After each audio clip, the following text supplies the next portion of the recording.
Deep within the heart of a dense jungle, four friends Mark, Lisa, Dave, and Sarah stood at the mouth of a cave.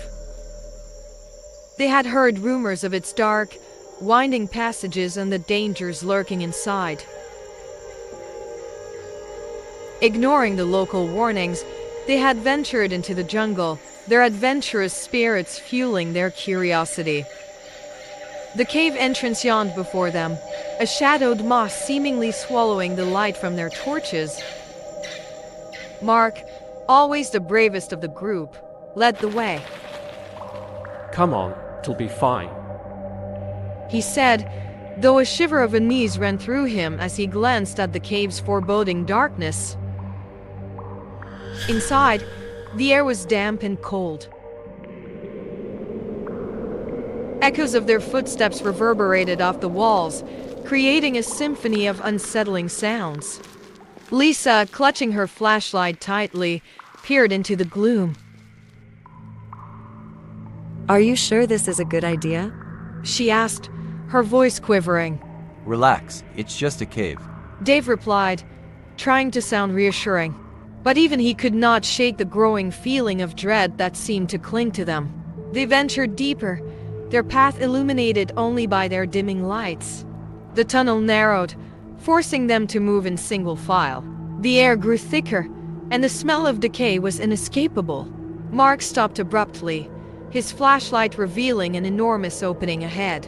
Look at this, He said, shining the light into the cavernous space. The beam revealed a massive, murky pool that seemed to extend endlessly. The water was eerily still, reflecting their anxious faces. Could be dangerous, Sarah said, her voice barely above a whisper. The group agreed, deciding it was best to turn back.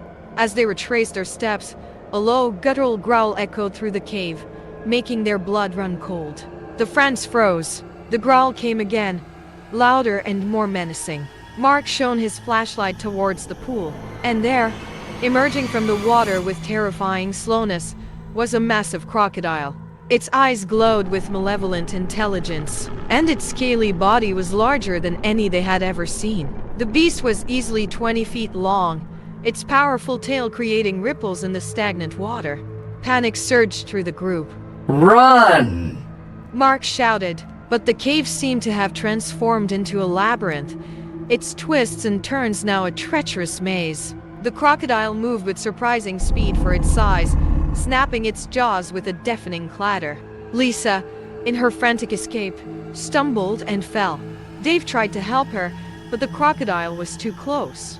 With a horrifying screech, it dragged Lisa. Dave shivered from shock.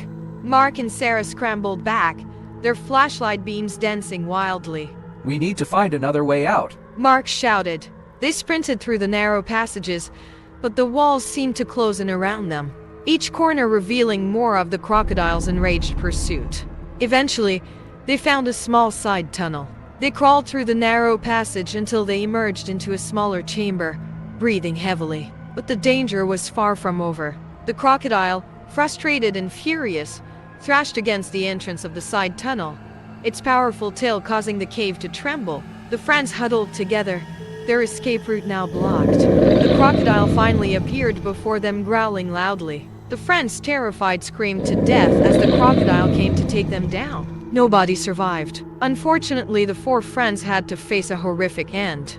Their disappearance remained an unsolved mystery, and nobody came in to know what happened to them. The danger lurking inside the dark cave continues.